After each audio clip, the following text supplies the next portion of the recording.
Bonus episode. Instead of the normal fare that we cover on the John 1911 podcast, the recording studio happened to catch a conversation of three old men discussing movies.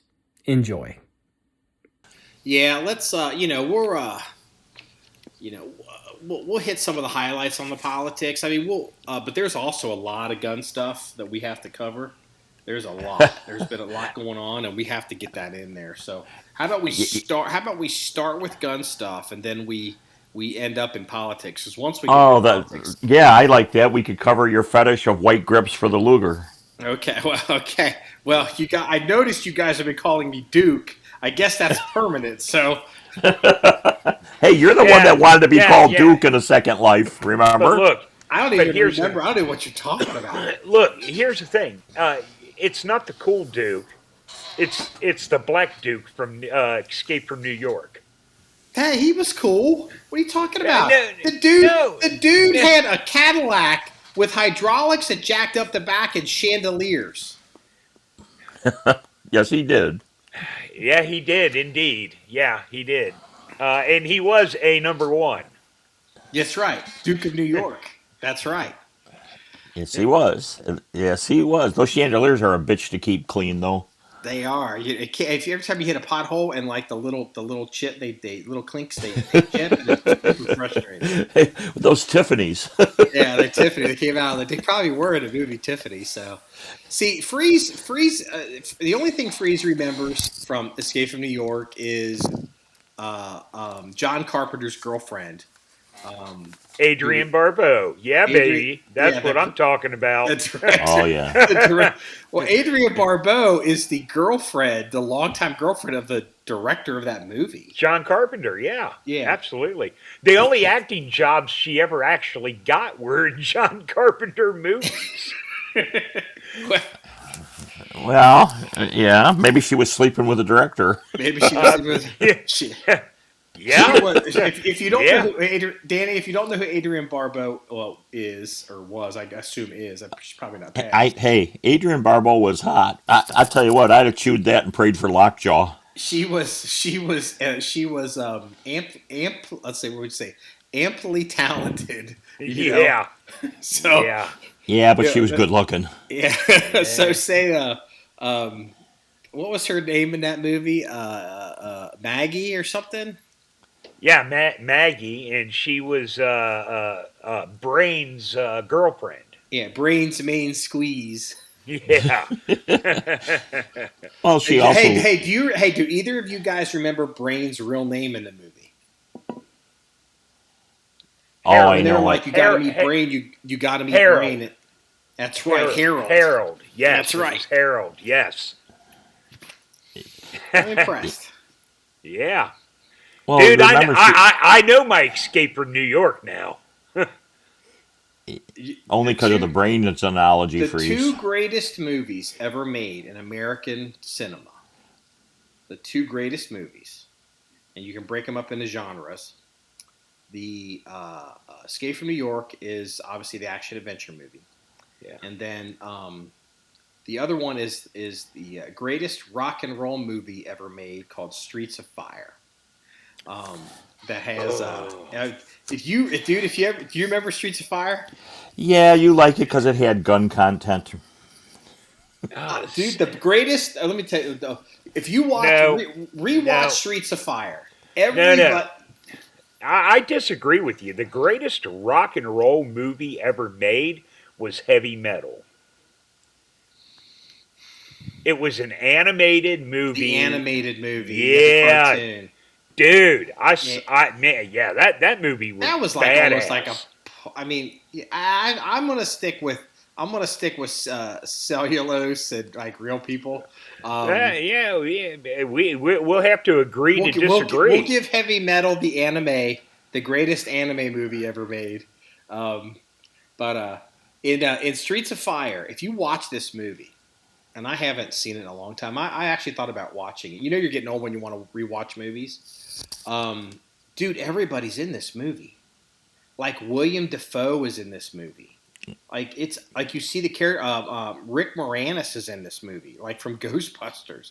Like it's unreal. You're like, oh my god.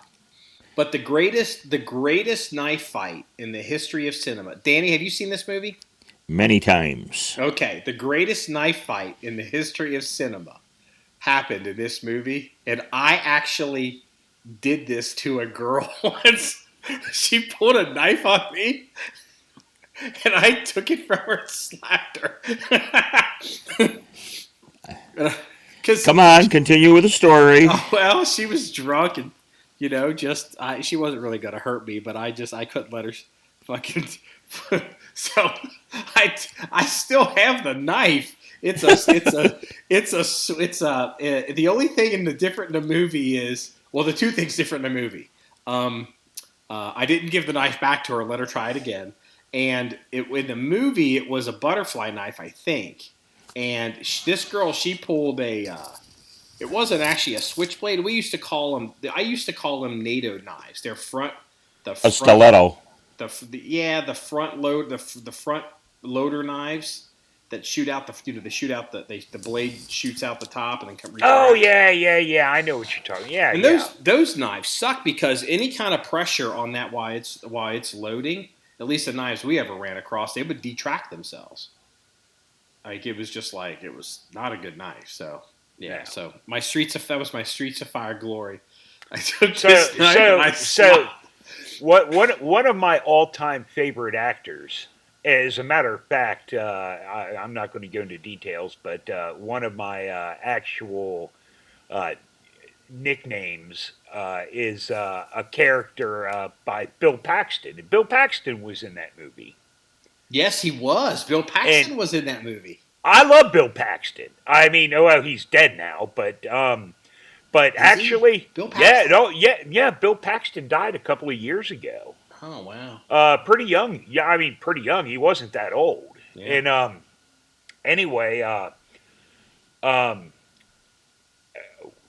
there's a group of people that hung out with my brother that always called me Chet. Chet. And it's weird because I ran into one of them. He works for Cincinnati Fire Department, and I ran into him working, and he's like, "Hey, Chet, how you doing?" And the people that were around me is just like, "Chet, what the hell's up with that?" And I'm like, "Long story," but anyway, do you remember the movie Weird Science?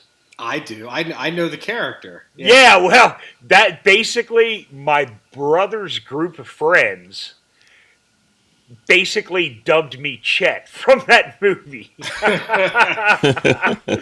and it's one of those things that stuck, because I was the older brother that would whack the younger brother in the head with a shotgun. Yeah. The love interest in that movie. Do you remember her? Do you remember her name? Oh, she was a supermodel. She dated, or maybe even might have been married to Steven Seagal at one point. Kelly LeBrock. Yeah, Kelly LeBrock. Okay.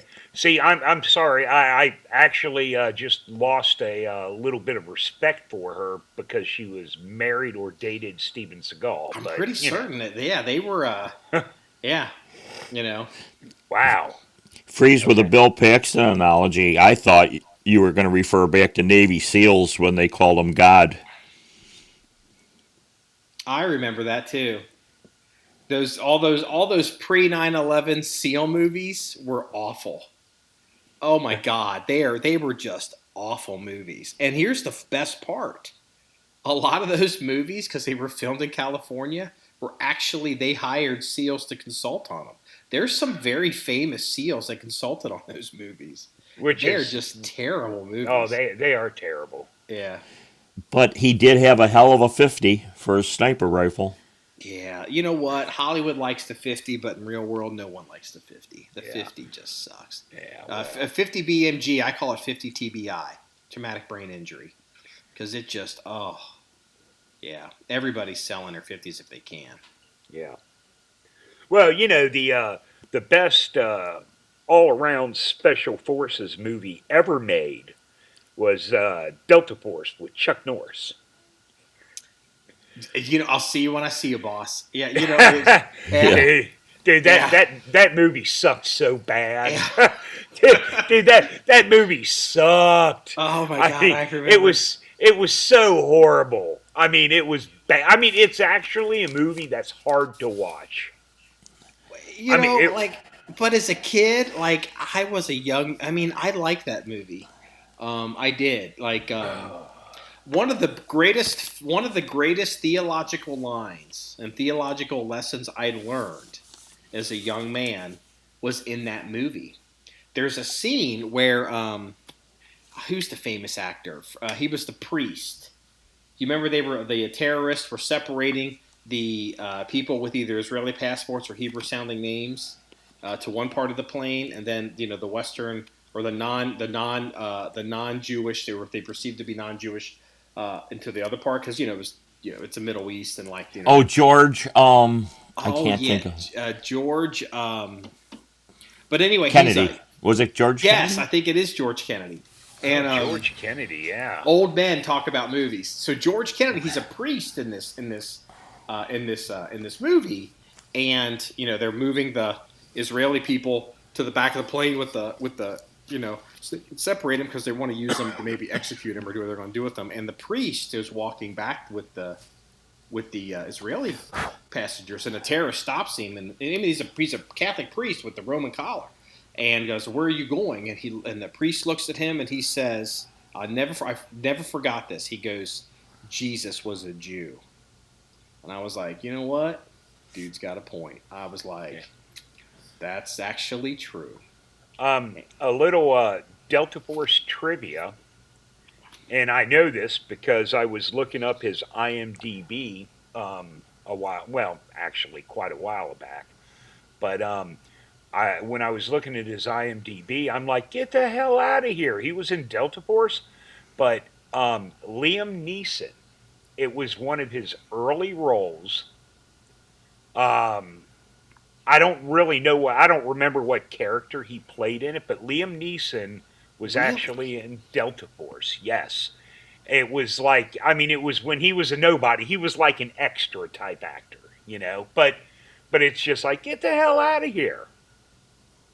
I'm But I Never looking knew it guess that. up. I guess you got to start somewhere.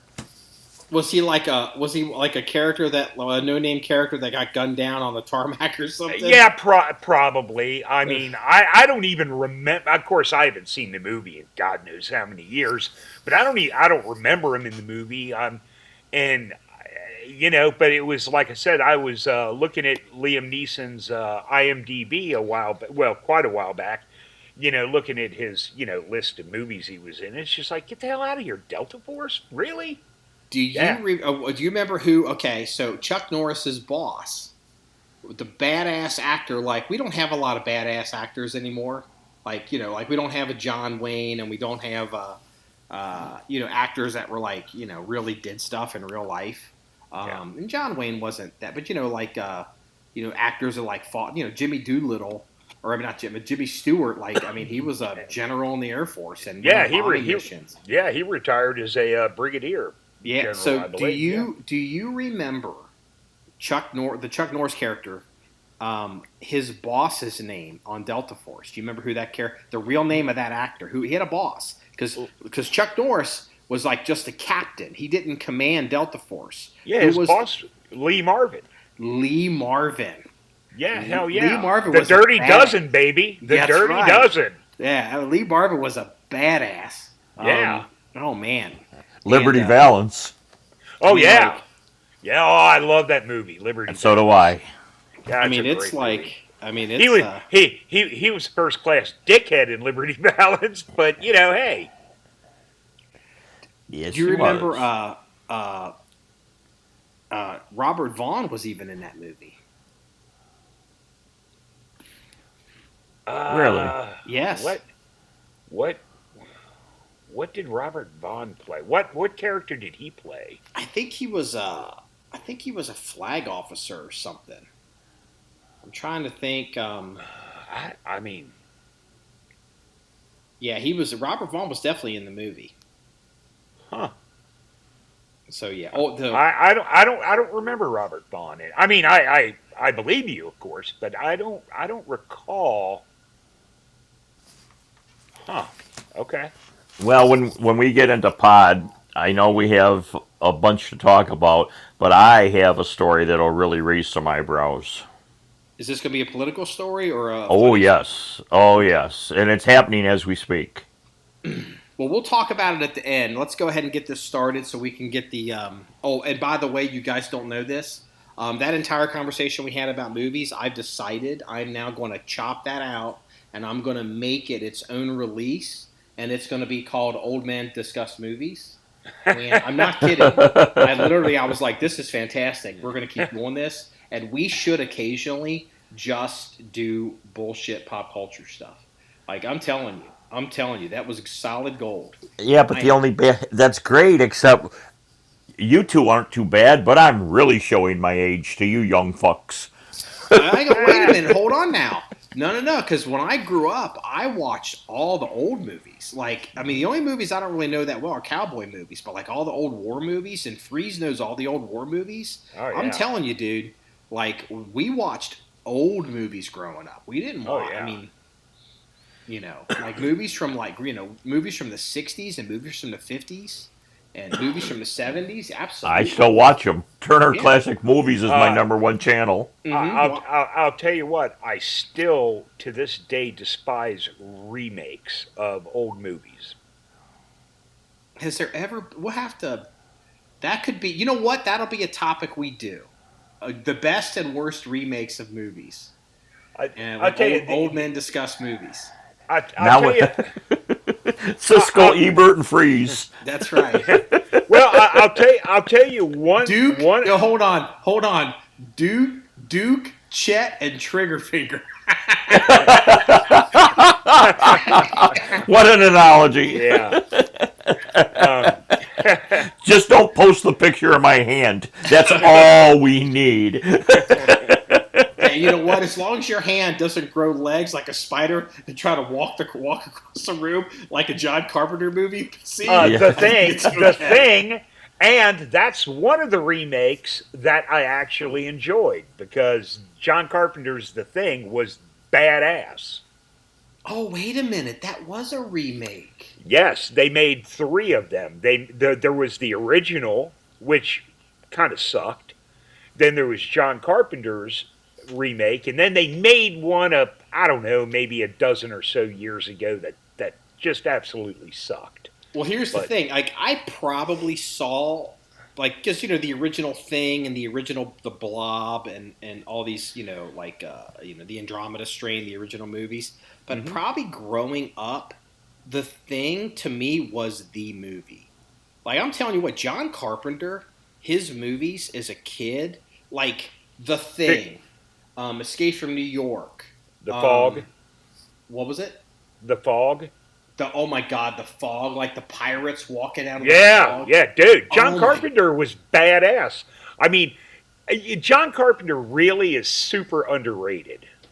oh my God, like his movies just like as a young person, like I was, anywhere from probably the age of 8 to probably 15. Did John Carpenter also made Big Trouble in Little China, didn't he? He probably did. I'd have to look that one up. That's an amazing movie too, by the way. I don't know if that's got a Kurt Russell in it, right? Yes. I don't know if I remember. Let me see here. Oh man, that I love that movie. Let me see You here. guys remember a movie? I don't know. I know Adrian Barbeau was in it, and I don't know if it was a John Dude, Carpenter. Adrian Barbeau is in every John Carpenter movie. Well, they Yes. were. She worked as a nurse, and she stumbled across them selling body parts out of from you know they were actually like killing the people, and I can't think of the name of that movie for nothing. And the one scene I remember is she tried to escape from them, and she was hanging onto the idiot light of an ambulance on the roof. Laying, you guys remember that? Wow, no, I'm drawing a total blank on I'm that. gonna have. I honestly, I kind of the premise rings a bell. Like I'm certain. Was that what? Say like I'm looking at John Carpenter's filmography, his work. The Fog, Escape from New York, The Thing. Remember Christine? Oh, Oh yeah. yeah. Oh yeah, Starman wasn't bad either. You know, like the best line out of the Starman movies, and I never forget this. Jeff Bridges was in it, and it was like an alien comes to Earth, and you see things for the first time, and you have to like describe what you see, and so with an outside view, somebody asks him, or he's describing what a stoplight means, like what it does. He goes. Red means stop, green means go, yellow means go faster. I thought that was that, and it's like That's to an true. alien. Yeah, it's true. Yeah. That's yeah, what it he is. observed, and I was like, "That's a." Was the there's he did Big Trouble in Little China. There's Prince of Darkness. They Live. Oh, They Live. Yeah, I forgot about What that. was that one? What was that one about? Must not have made it that big. What was that, Danny? I didn't. You broke up. Oh, they must not. It must not have made it that big because I can't remember that one. You never seen They Live? Is That that was No. the one. No, that was the one that. What was the guy's name? Roddy Roddy Piper. Oh, that's And the and one. it's like when you put the glasses on and you can see Yeah. like the. Yeah, dude. Yeah. Oh, That's They the, Live is that's the phrase. I've come here to chew bubble gum and kick ass, and I'm all out of bubble gum. yeah. That's where that phrase come from. That movie. Oh, I must. I didn't. That I is didn't even know it incredibly- existed. That is I mean, it's so campy. Oh, But it's dude. I mean, look, most John Carpenter movies. I mean, they're B-rated, kind of cheesy movies, but they're awesome. Mm-hmm. Let me see here. I'm trying to think. Might be under Adrian Barbeau. Well, I'm looking at the names. Village of the Damned is one of his movies. Memoirs of an Invisible Man, Prince of Darkness. I don't know if he. I don't know if one of those movies, In the Mouth of Madness. Let me see here. In the Mouth of Madness, Sam Neill, Julia Carmen, Jurgen Prichnow. Remember him? David Warner, Oh, yeah. Charlton Heston. Charlton Heston was in a John Carpenter movie? Get the fuck out of here. Hey, money's money. What divorce was John Carpenter on at that point? I'm kidding. No, but I mean, John Carpenter did all the Halloween. Well, I don't know if he did all of them, but he did the original Halloween movie. Adrian Barbeau, reoccurring collaborator. Was it Someone's Watching Me? I want to say trauma or something like that. Something to do with a medical field.